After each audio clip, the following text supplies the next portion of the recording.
इस वीडियो में मैं आपको बताने वाला हूं एक बहुत ही शानदार, ठीक है, एक कहिए कि सभी स्टूडेंट के लिए जो क्लास 11 में है, 12 में है या आफ्टर 12 भी वो सीख सकते हैं। मैं इसमें बताने वाला हूं आपको ट्रांसलेशन, ठीक है ना। इसमें मैं आपको बताने वाला हूं ट्रांसलेशन, और ऐसा translation which are frequently asked in class 12, जो क्लास 12 में भी पूछता है और बोलने के लिए भी बहुत ज्यादा इंपॉर्टेंट है, ठीक है ना। तो इसमें सबसे पहला एक दो बातों का ध्यान रखना है। सबसे पहले आपको पूरा का पूरा सेशन देखना है भाई, क्योंकि जब तक पूरा देखिएगा नहीं, आप सोचिएगा आधा पढ़कर हम सभी बना लेंगे तो प्रॉब्लम हो जाएगा। इसलिए आप इस पूरे सेशन को जब तक ये वीडियो खत्म ना हो जाए तब तक आपको देखना है, और उसके बाद आपको कमेंट करना है कि ये चीजें आपको समझ में आया कि नहीं आया। चलिए विदाउट वेस्टिंग मोर टाइम हम लोग चलते हैं रूल नंबर 1 पर। रूल कहिए या अपने से एक हमने बनाया है, ठीक है। सबसे पहला अगर हम बात करते हैं तो एक बहुत ज्यादा यूज होता है बोलने में भी या पूछा भी जाता है, जैसे इज आर एम के बाद टू प्लस वर्ब 1 होता है प्लस ऑब्जेक्ट दिया जाता है। थोड़ा सा देखिएगा, समझिएगा। सब्जेक्ट इज आर एम के बाद आपका क्या दिया जाता है, रुकिए इधर थोड़ा लिखते हैं। इज आर एम के बाद क्या दिया जाता है जी, तो इज आर एम के बाद आपका टू प्लस वर्ब 1 दिया जाता है प्लस ऑब्जेक्ट। ये बताता क्या है, तो ये देखिए स्ट्रक्चर बताता है एक प्लान, आपको रटना बिल्कुल नहीं है। ये प्लान को बताता है, ये एक योजना को बताता है। जैसे आप हिंदी में रटेंगे वाला है, वाली है, जो भी आप समझिए। नहीं, हम लोग कहते हैं वह जाने वाला है, मैं खाने वाला हूं, ठीक है, वाला है, वाली है, जो भी आप समझिए, ठीक है। तो आपको ध्यान रखना है कि ऐसे केस में इज आर एम के बाद टू के बाद वर्ब 1 यानी इंफिनिटिव का यूज होता है। ये प्लान को बताता है, ये एक योजना को बताता है। जैसे आप बोले मैं अंग्रेजी बोलने वाला हूं, तो ये आपका एक प्लान है। तो कैसे बनाएंगे, मैं अंग्रेजी बोलने वाला हूं, I am to speak English. वह जाने वाला है, ही इज टू गो। मेरा भाई आने वाला है, माय ब्रदर। जितना भी इस पर आपका बनने वाला है, ठीक है। जैसे हम बोले माय ब्रदर, हम बोले कि मेरा भाई खाना बनाने वाला है, तो my brother is to cook, और फूड जोड़ दीजिए। आगे बात समझ में ना। मेरे पिताजी अंग्रेजी बोलने वाले हैं, तो my father is to speak English. वह आने वाला है, तो ही इज टू कम, ठीक है ना। आई होप कि ये चीजें आपको समझ में आ गया होगा। तो इसका स्क्रीनशॉट ले लीजिए या आप, ठीक है, लिख लीजिए इसको, ठीक है। और इस पर at least you should make more and more sentences if you want to be remember for a long time, ठीक है। यदि आपको याद रखना है बहुत दिनों तक, तो इस पर बहुत ज्यादा क्वेश्चन का प्रैक्टिस करो। दूसरा इसी टाइप का होता है आपका, ठीक है, subject plus is are am, okay, is are am अब प्लस अबाउट टू, अब प्लस वर्ब 1 प्लस ऑब्जेक्ट, ठीक है ना। About to plus verb 1 plus object. अब एक बात समझिएगा, उसमें था टू, इसमें अबाउट टू। अब दोनों में क्या डिफरेंस है, ये आपके इमीडिएट प्लान को बताता है।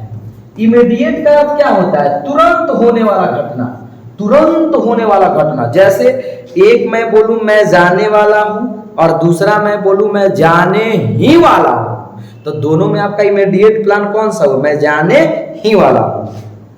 बात समझ में। जैसे हमने बोला वह आने वाला है, तो हम क्या बोलेंगे, ही इज अबाउट। अब सब्जेक्ट के अकॉर्डिंग आप क्या यूज करिएगा, इज आर एम का यूज करिएगा। जैसा आपका सब्जेक्ट रहेगा, अबाउट टू सबके साथ होगा। He is about to come, मेरा भाई खेलने वाला है, my brother is about to play. वो अंग्रेजी बोलने वाला है, या वे लोग अंग्रेजी बोलने वाले हैं, they are about to speak English, ठीक है। आई होप कि समझ में आ गया होगा। कोई बहुत बड़ा तो मैं ऐसा नहीं हूं कि मतलब मैं सिखा रहा हूं जो आपको समझ में ना है, ठीक है। These are the very simple things that anybody can learn, okay. कोई भी सीख सकता है इसको, कोई भी सीख सकता है भाई, इसमें कोई बहुत ज्यादा हार्ड नहीं है। अबाउट टू जब इमीडिएट प्लान को बताए, केवल टू जब प्लान को बताया जाए, ठीक है, इस पर भी आपको ज्यादा से ज्यादा सेंटेंसेस बनाना है, ठीक है ना।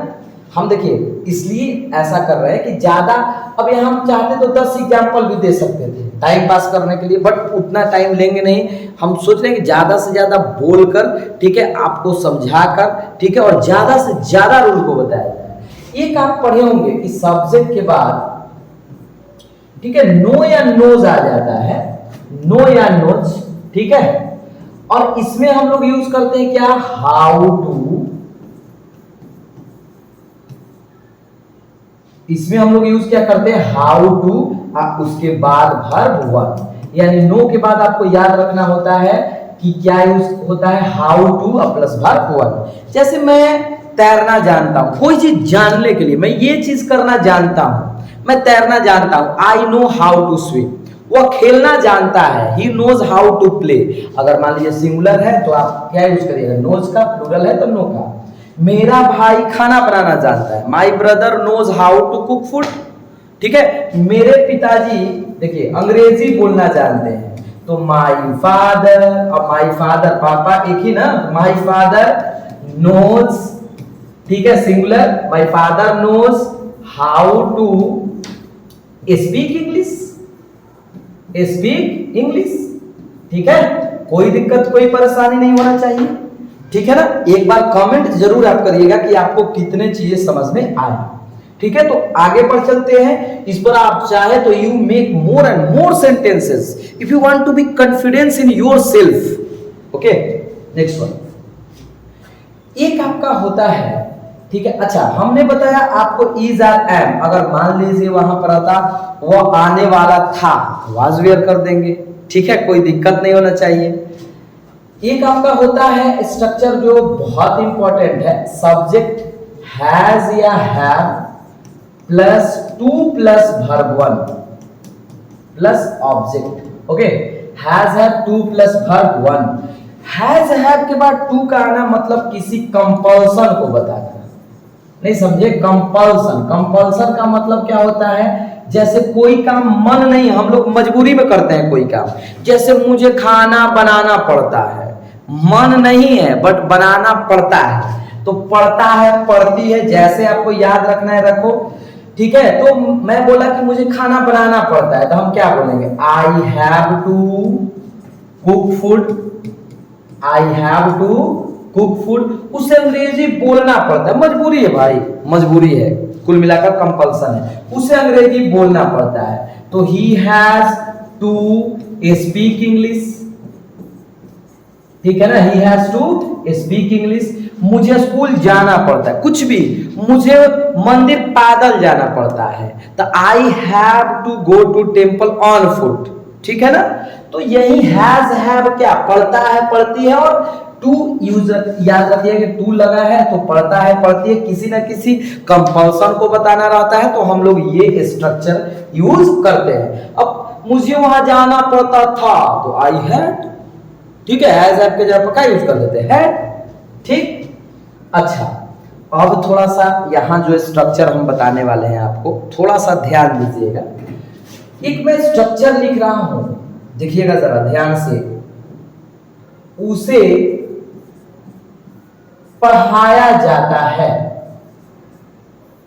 उसे पढ़ाया जाता है, ठीक है, उसे पढ़ाया जाता है। सबसे पहला उसे पढ़ाया जाता है, सबसे पहला आपको बताना है, ये छोड़िए, ये आपका होमवर्क रहा, ठीक है, ये आपका होमवर्क रहा, और हम इसके आगे वाला जो वीडियो है ना वो बाद में बनाएंगे। अब जैसे उसे पढ़ाया जाता है, उसे पढ़ाया जा रहा है, उसे पढ़ाया जा चुका है। अब आपको एक चीज ध्यान रखना है कि सेंटेंस एक्टिव में है कि पैसिव में है। एक्टिव में है तो क्यों है, पैसिव में है तो क्यों है। इस छोटा सा ही वीडियो हम बनाए हैं, बट आपको बहुत ज्यादा इंपॉर्टेंट नॉलेजेबल वीडियो आपको हमने दिया है।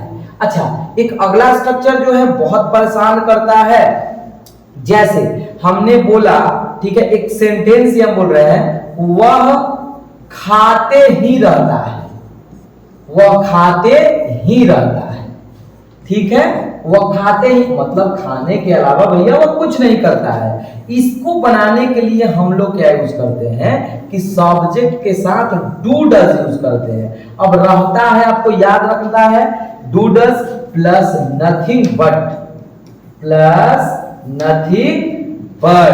इसके बाद आपका वर्ब वन प्लस ऑब्जेक्ट, वो खाते ही रहता है तो हम लोग क्या बोलेंगे, ही। ठीक है, ही है तो क्या लगेगा, डज नथिंग बट इट, मतलब वो खाने के अलावा कुछ नहीं करता है। मेरा भाई पढ़ते ही रहता है, my brother does nothing but study. ठीक है, वे लोग क्रिकेट खेलते ही रहते हैं तो they do nothing but play cricket. रहता है, रहती है, इसके अलावा कोई काम नहीं करने के लिए हम लोग ये स्ट्रक्चर क्या करेंगे, यूज करेंगे। ठीक है ना, ये स्ट्रक्चर यूज करेंगे। लेकिन ये आपका होमवर्क रहा। ठीक है, अगला वीडियो ऐसे ही, अगले वीडियो में मैं आपको और बहुत बेहतरीन चीजें बताने वाला हूं। ठीक है, हम ज्यादा लंबा वीडियो नहीं चाहते हैं, छोटा सा जिसमें आपका टाइम पास भी ना हो, इतना ही जितना आपको समझ में आ सके। लेकिन सेकेंड पार्ट भी लाएंगे और नेक्स्ट मतलब 1 या 2 दिन के अंदर ही लाएंगे। ठीक है, उम्मीद करते हैं कि इतना समझ में आ गया होगा। अच्छा, इसमें कभी कभी क्या होता है, जैसे नदी में पानी ही पानी है, उसमें भी नथिंग बट लगता है, लेकिन वो देयर से बन जाता है। जैसे there is nothing but water. ठीक है, पानी ही पानी है, इन द रिवर। नदी में बालू ही बालू है, आपको कमेंट करके बताना है। ठीक है, जय हिंद।